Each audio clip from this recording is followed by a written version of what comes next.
You here with reaction, President Trump's attorney, former New York City Mayor Rudy Giuliani. Mr. Mayor, you know, I know the president has been saying, and you've been saying, you're not going to testify in front of any committee unless there's a vote of Congress on whether or not they should remove him. But doesn't it also have to include the fundamental fairness issues that Newt Gingrich gave the Democrats in '98? It's all in here, Sean. This is a great letter by Pat Cipollone. It lays out about 8 violations of the United States Constitution, about 6 violations of the president's civil rights, my civil rights, Attorney General Barr's civil rights. I never wanted in my life to appear at a Salem witch trial, which would actually be fairer than this. It's a process without any due process. And the fact is it's being enabled by a completely corrupt press corps. I don't know. Do you think we're going to hear on the press that a member of the parliament in Ukraine held a press conference today, and name was Andrei Derkach? You won't hear this on the news, ladies and gentlemen, because they censor it. You only get the news that Dems want you to hear. Derkach publicized documents which he said described the mechanism for getting money by Biden Sr. This was a transfer of funds for lobbying activities, as investigators believe, to Joe Biden through a lobbying company. Funds in the amount of $900,000 were transferred to the U.S.-based company Rosemont Seneca, which, according to open sources, is affiliated with Biden. The payment reference was for consultative services. And then it goes on to describe another $16.5 million payment, apparently laundered payment, involving both Devon Archer and Hunter, using political and economical levers of power, influencing Ukrainian authorities, and manipulating the issue of providing financial aid. Joe Biden actively assisted closing criminal cases. This is based on the statement today by a parliament member in the Ukraine, a very senior one, saying that Joe Biden actively assisted closing criminal cases into the activity of former Ukrainian ecology minister Mykola Zlochevsky, who's the founder and owner of Burisma Group. Let me tell you who Mykola Zlochevsky is. He's a major oligarch. He stole $5 billion from his people. He very suspiciously was allowed to come back. His case got dismissed when they dismissed Hunter Biden's case. He's the guy who paid the $16.5 million and the $900,000 to the Bidens, or through the well, it wasn't 16.5, it was more like 8 million to the Biden group. This guy's one of the major criminals in the Ukraine, and he's now walking around free because Joe Biden got the case dismissed. And this gentleman has said that this information should be turned over to the Department of Justice, and for their own purposes, they should investigate it.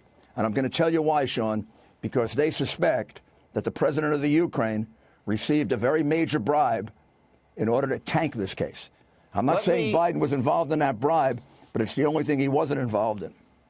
This case stinks. They can run away from it all they want. And, Sean, I want you to keep your eye not just on China. I want you to keep your eye on Romania. Just watch Romania. Let me ask you this. You won't read it in the New York Times or the Washington Post, but just watch Romania. Mr. Mayor, I have in my possession an email from the Democratic National Committee and this chalupa. Oh, yes. They call that evidence. Well, and I have it, too.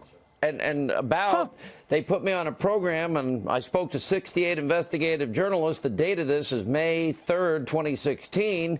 Yeah, and I've been working with them, Sean. Working with them the past few weeks. Collusion? Yeah. This is called illegal collusion. Oh, but by the way, it's by the Democratic National Committee, admitted, because we caught this, by an operative of the Democratic National Committee to one of the officers of the Democratic National Committee, talking about putting foreigners, Ukrainians, in contact with the New York Times. A gentleman by the name of Isakov. God almighty, isn't that what they said Donald Jr. didn't do? Mr. Mayor, may I read from this? If you've corroborated this, it says, more offline tomorrow, a big Trump component you need to be aware of will hit in the next few weeks, something I'm working on that you should be aware of. Since I started digging into Manafort, these messages have been a daily occurrence. And, yeah, speak specifically about Manafort. And I invited Michael Lizikoff, who I've been working with for the past few weeks. Now, have you confirmed this from the Democratic National Committee?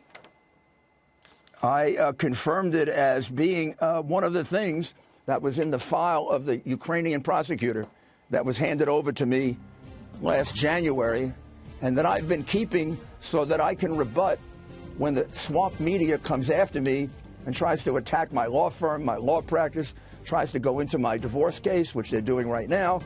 And what I want to tell them is, every time you go after me, another piece of evidence is going to come out because you give me a platform to get it out. And I got plenty more of this. This is what they call, people, evidence, not lies, evidence. And there's plenty of it, that Biden, his son, and his brother had a 30-year-long scam to make money, millions, selling his public office. Senator first, vice president second. Ukraine, just a tip of the iceberg. We go to China. I told you about Romania. I got another country that I have on the list. And then we go back to all the stealing they did when he was in the Senate. Sounds like you're back in the long-term Biden Inc. Sounds like you're back. It sounds like a RICO investigation back in your old days in the Southern District. I got to move on, Mr. Mayor. I actually don't know much about the RICO case. Oh, I think you do, actually. I don't know much about RICO. Oh, I think you do. Mr. Mayor, thank you. We'll have you back regularly.